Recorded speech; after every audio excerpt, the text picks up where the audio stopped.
La muerte de Dan Rivera, cuidador de la siniestra muñeca, sigue generando preguntas e intrigas mientras se revelan más detalles del deceso del reconocido investigador paranormal y cuidador de la muñeca Annabelle. Esta muñeca, conocida por su supuesta posesión demoníaca y por inspirar la exitosa saga cinematográfica El Conjuro, así como cintas de su historia, ha despertado el interés del público. La muerte de Rivera ha desatado un torbellino de especulaciones sobre si la muñeca, considerada uno de los objetos más embrujados del mundo, podría estar relacionada con este trágico evento. Dan Rivera, de 54 años, era un miembro destacado de la New England Society for Psychic Research, organización fundada por los legendarios investigadores paranormales Ed y Lorraine Warren. Pero, ¿cuál es la verdadera historia de Annabelle? La muñeca Annabelle, una Raggedy-Ann, de trapo, es mucho más que un ícono del cine de terror. Su historia comienza en 1970, cuando una estudiante de enfermería llamada Donna recibió la muñeca como regalo de su madre.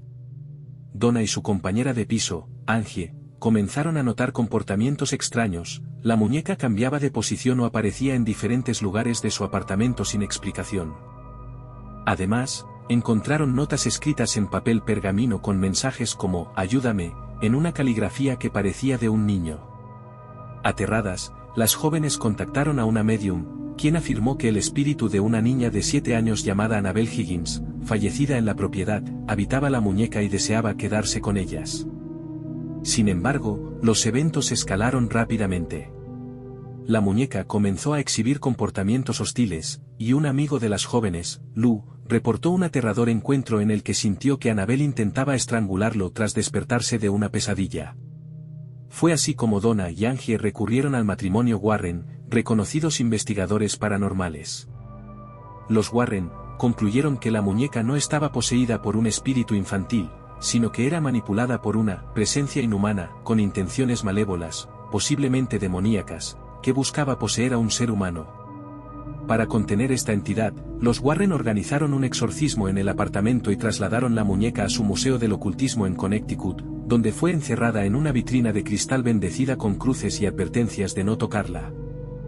Desde entonces se habla de la maldición de Annabelle. Uno de los casos más frecuentemente citados atribuidos a la maldición de Annabelle, involucra a un joven que visitó el museo junto a su novia. Mientras se encontraban en presencia de la muñeca, él se burló de ella y comenzó a golpear la vitrina, exigiendo que lo lesionara para demostrar que era real.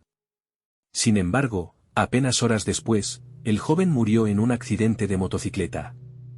Un sacerdote católico visitó el museo de los Warren y menospreció a Annabelle, llamándola despectivamente como una muñeca de trapo sin poder de hacer daño, y afirmó que su reputación como un objeto endemoniado era una tontería. Ese mismo día, el padre sufrió un accidente automovilístico tan grave que casi lo mata. Incluso, el hombre aseguró haber visto a Annabelle reflejada en el espejo retrovisor justo antes del impacto. Durante años, varios visitantes del museo de los Warren habían informado que presentaban síntomas extraños cerca de la muñeca. Las personas declararon padecer náuseas, mareos, pesadillas intensas con la muñeca dentro de las 24 horas posteriores a una visita, fallos en teléfonos o cámaras, marcas de raspaduras o moretones sin explicación. Tras la muerte de Dan Rivera, no se ha confirmado quién asumirá la custodia de la muñeca. La organización ha declarado que se encuentra en proceso de duelo y evaluación de los próximos pasos.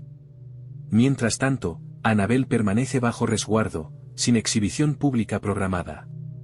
Estás en Red Misterio TV.